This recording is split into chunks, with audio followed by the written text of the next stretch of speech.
So you finally beat getting over it, huh? Maybe you reached the top of the mountain a few times, but you want to get faster. You want to show your friends who's the boss of climbing this virtual mountain once and for all. Well, look no further, because I, the Getting Over It world record holder Blastbolt, will teach you how to beat the game in under 10 minutes. This is part 1 of a series, in which I will be creating videos aimed at different skill levels so you can finally get that new personal best you always wanted. Let's get started. An important thing to preface is that this video can apply to anyone who has only beaten the game a few times, up to those whose personal bests are around 5 minutes. I'm going to go through some of the more important parts of the map, step by step, giving advice on how to tackle them as well as give overall insight on how the game mechanics are best utilized. Now before even pressing new game, make sure you have these settings. Resolution is your choice. Quality I strongly suggest you set to worst, or else you may have some performance issues. Full screen is whatever, VSync off, motion blur off, show mouse cursor preferably on, and trackpad tuning on. It will greatly improve your performance by turning off mouse acceleration. You will notice your mouse sensitivity goes down when you turn it on. Either keep it there or readjust it to whatever you wish. The rest of the settings do not matter.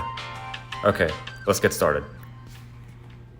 The first important thing to try to get down in the game is going straight to the ore from this rock. To do this, put your hammer here and fling yourself over, then stick it out to the right so you can grab it. You can study my mouse tracker to see what movements I'm doing. If you do happen to fail, do not reset. I know it is tempting, but it is important to do full runs so you can get good practice on all the sections. Now that you passed the ore, there's an important thing to note about this one upcoming obstacle. It is very appealing for beginners to set themselves down on the barrel and pogo off of it. However, it not only loses time, but you can have a hard time balancing yourself. Instead, just swing up to the coffee rock from below and continue on your way. And so we arrive at the famous lamps. It is the first part of the game that some beginners find very challenging, but there are a few ways to do them. The first is just pogoing directly and then moving your mouse straight up and a bit to the right as I'm showing here with the mouse tracker. You can alternatively stand next to the rock and push yourself to the left wall and from there swing to the first lamp. Afterwards, you can just slam down to get to the height for the second lamp, then lift yourself above it and do a pogo to progress. As a less experienced player, there are many areas where keeping your hammer extended will benefit you, and that you will just have more control over where you go. The first major example is the construction wall. Just focus on slowly going up with the hammer tip as far away from you as possible as you swing on these grips. I would personally recommend you go along the path that I'm showing you here, but if you're feeling extra advanced, you can skip straight from the fridge to this black metal thing, and then be on your way. Novice players often ask me how I got so good at the game, and there are always two things I tell them: to practice a lot and to use the slide skip. Slide skip is mile and away the most important strategy, and if you do not already use it, I strongly suggest you do, as it will save you a lot of time and a lot of pain. Here's how to do it. Set your hammer here right on the roof, and curl yourself in as tight as possible with your shoulder touching this mini wall.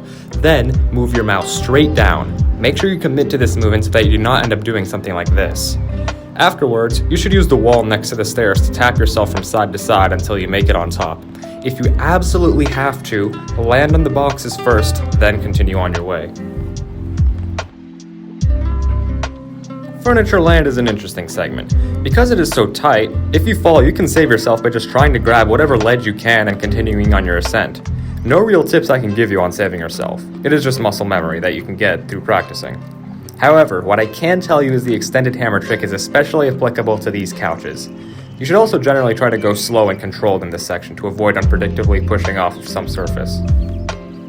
Welcome to your next stop, Orange Hell. Notorious for its punishing fall, this segment is not too bad if you know what you're doing. Start off by pogoing from this table slightly to the left and then swing on top. The two biggest tips from here are to go slow and to do nothing if you fall. Climb with caution, and if you slip or start tumbling down for whatever reason, just letting go of your mouse is better than trying to save yourself, as you will likely make it worse.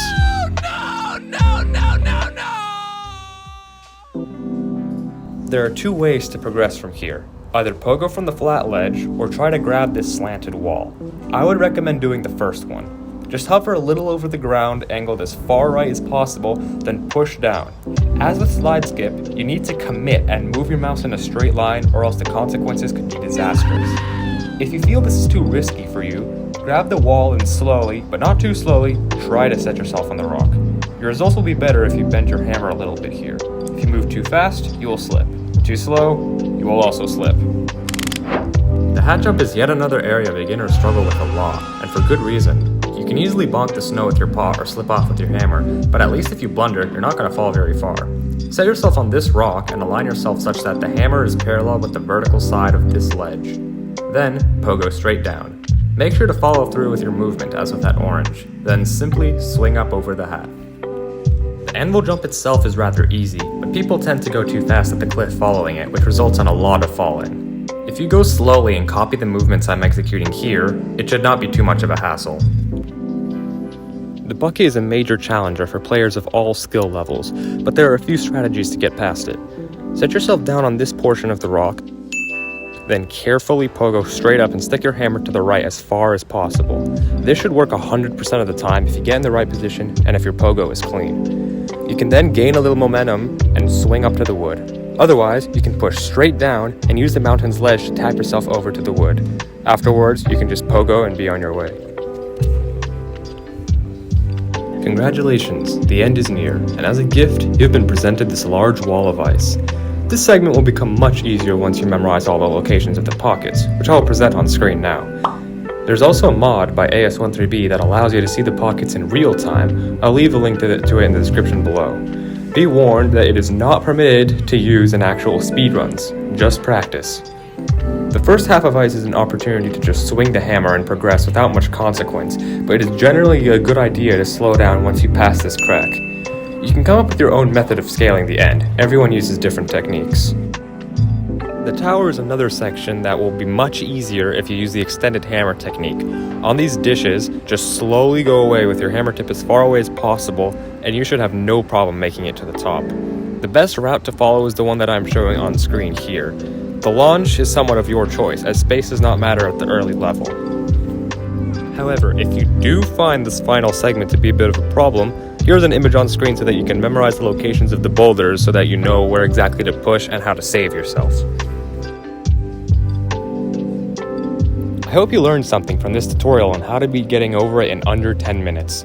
I left a few additional resources in the description just to help you out a little more on your journey.